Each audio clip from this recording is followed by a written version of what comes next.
Beauty Lies Within by MiraculousDragonMaster. Chapter 14. Haunting Visions. 3 weeks later. Spike looked out towards the ocean as it gently touched the Manhattan shoreline, listening to them softly crash onto the sand.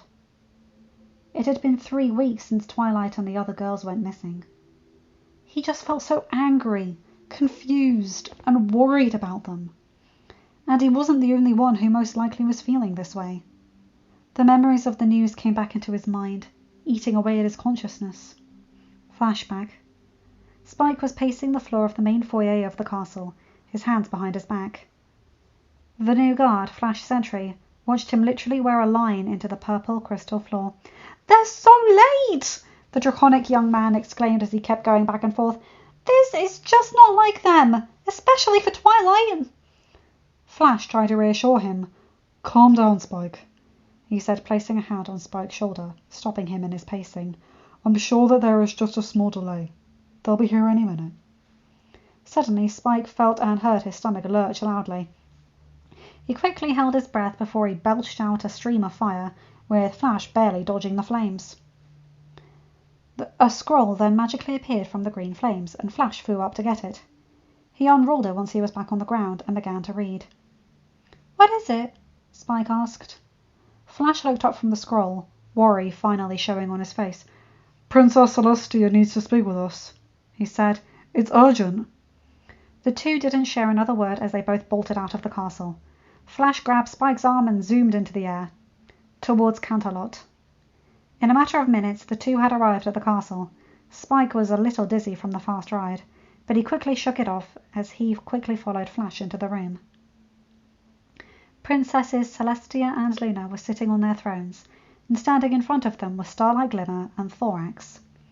Princess Celestia looked as majestic as always, with her pure white skin, violet eyes, and flowing pastel aurora hair, and wearing her usual golden dress with white trim.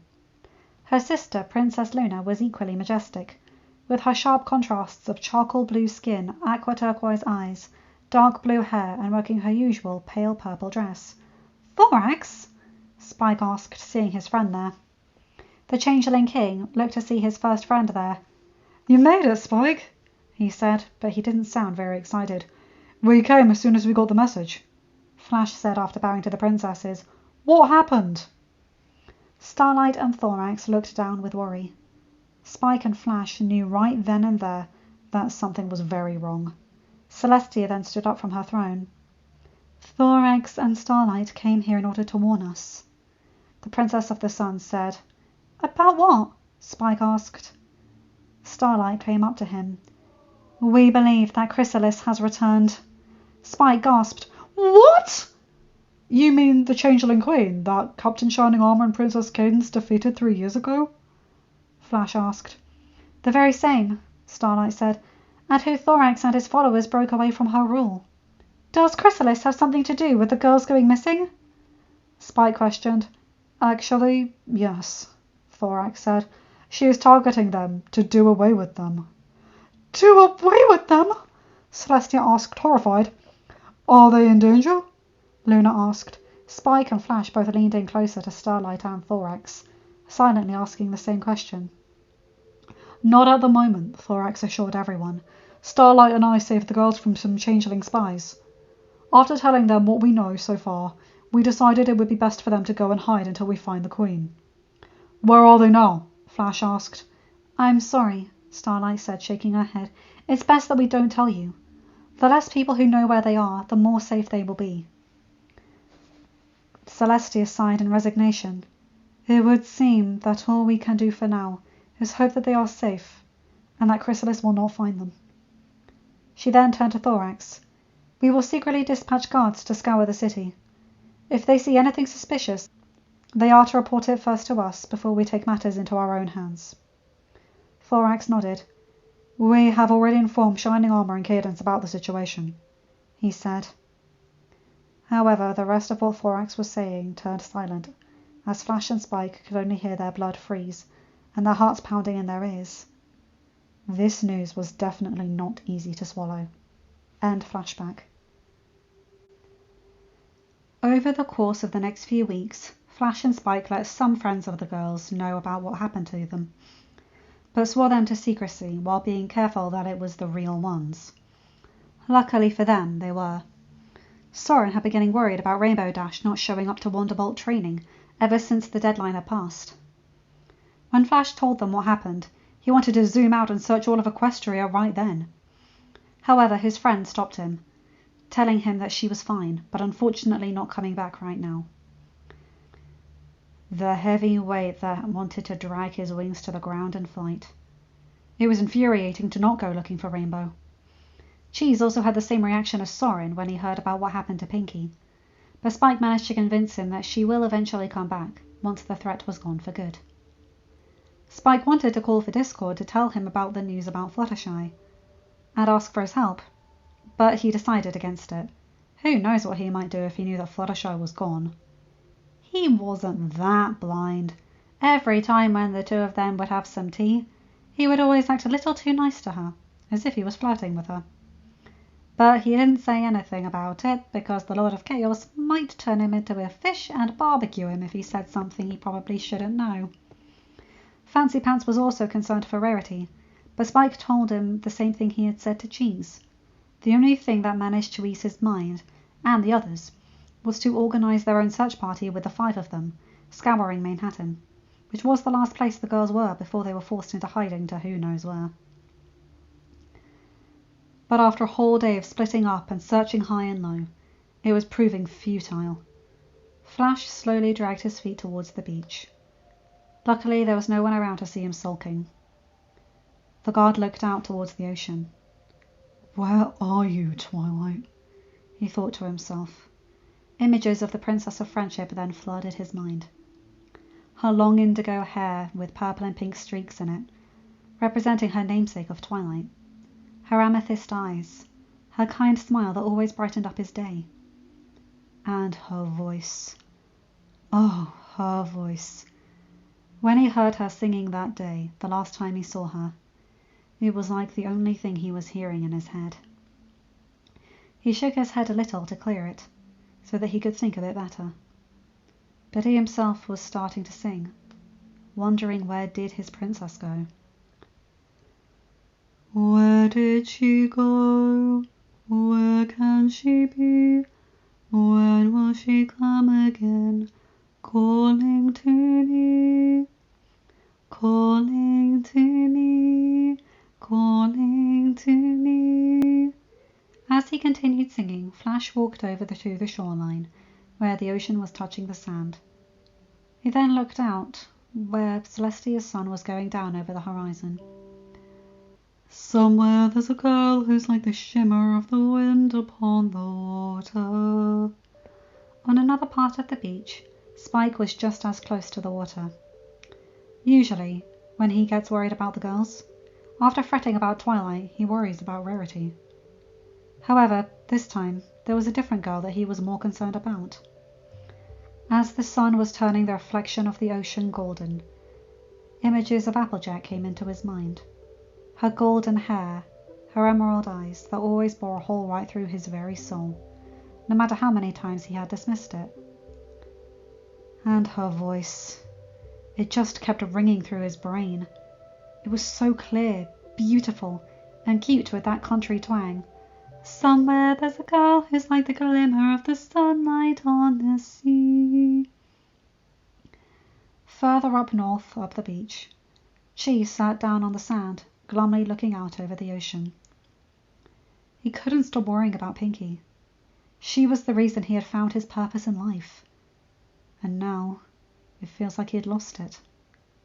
Her cotton candy pink complexion, her light blue eyes. Those eyes that are matching the water right now at sunset. Her voice, though, he could never get bored of hearing it. And that time when they sang together, when they decided to work together. They were meant to be. He knew it. But right now, she's gone. Somewhere there's a girl who's like a swell of endless music. Then, no matter where they were on the beach, all of the boys started to sing. Somewhere she is singing and her song is meant for me, and her voice it's sweet as angels sighing, and her voice, it's warm as summer sky. Over the southern tip of the beach, Soren was up in the air, looking out over the horizon. He knew that Rainbow Dash could handle anything, but he still couldn't help it when she gets herself into trouble. But now that she's gone, his focus was just not enough when it came to flying. It didn't feel right unless she was flying beside him, her prismic hair whipping through the wind like a real fluttering rainbow. Her magenta eyes that always saw straight through him. Though he would never say this in front of her face because she might punch him, but her voice on that day, it was definitely something worth listening to. He wouldn't mind if she displayed her softer side more often to him. And that sound, it haunts my dreams and spins me round until it seems I'm flying. Her voice. He breathed out heavily when an image of Rainbow appeared in his mind, but then she vanished while giving him a bright smile. Back at his spot on the beach, Cheese stood up and went a little further out into the ocean. The water was dampening his pants and shoes, but he didn't care. I can sense her laughter in the ripple of the waves against the shoreline. Over at the spot closest to the mostly sleeping city of Manhattan, Fancy Pants sat down at a beach table, taking a break from searching, and watching the sun go from yellow to orange. The sea was looking darker, with a bright orange ripple going down the middle. He knew firsthand that even though Rarity was the more sophisticated one out of her group of friends, but she does know how to stand her ground. Back when she chose to embrace her background and stick with her friends, even if it would have risked her new reputation in Canterlot. He definitely admired that about her, as well as many other things about her. Her perfect purple hair, always styled in curls. Her sapphire blue eyes that matched the depths of the ocean right now. Also, her voice was one to remember, of course. Fancy only wished that there was some clue as to where she was. I can see her smiling in the moonlight as it settles on the sand. Back with Flash, he took a stone from the sand and skipped it, watching it go 4 hops before sinking into the water. The mood he was feeling was just so heavy, and he knew that the other guys were feeling the same thing. I can feel her waiting just beyond the pale horizon. Then all the guys started singing together again, no matter where they were, singing out a melody too lovely to withstand. And her voice, it's there as dusk is falling. And her voice, it's there as dawn steals by. Pure and bright, it's always near, all day or night, and still I hear it calling. Her voice. Their singing eventually became a little quieter, as they all began to head over to their rendezvous point, each hoping that maybe one of them had found at least something. Strange as a dream, real as the sea, if you can hear me now, come set me free, come set me free. When the song ended, the guys had met up at their spot, and from the looks on their faces, they knew the search was a failure. A few hours later, over at Canterlot Castle, Celeste had finished lowering the sun so that Luna can begin the moon's cycle. The Princess of the Sun slowly walked out to a balcony, feeling the night air hit her arms. The sky was turning a dark purple, with stars dotting it, and her sister's moon shining like a beacon. But even the beautiful night her sister created did nothing to lighten her mood. She couldn't help but worry about the girls. Those special girls that represented each of the element of harmony. One, of course, was her former student, and the others each found a personal spot in her heart. Even if they didn't interact much, The saddened princess then began to sing, soft yet strong as a prayer, hoping that someone somewhere could hear it and answer it. I know there's someone, somewhere, someone who's sure to find them soon. After the rain goes, there are rainbows. They'll find their rainbows soon. In her mind, she could just picture Spike and that guard, Flash Sentry, tossing and turning in their beds, too worried about the girls to even sleep. Maybe even others were going through the same thing. Soon those breaking hearts will mend, soon a happy ending. Celestia then began pouring her whole soul into her lament. The girls must be found soon. Not just because they are Equestria's strongest means of defense and power, but because they are a huge part of so many lives. Some more closer than others. It felt like Equestria couldn't even function without them. Troubles far behind them, someone find them, homeward bound, safe and sound and soon.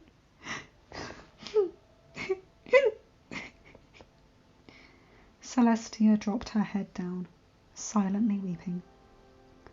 Unknown to her, Lunas had seen the whole thing.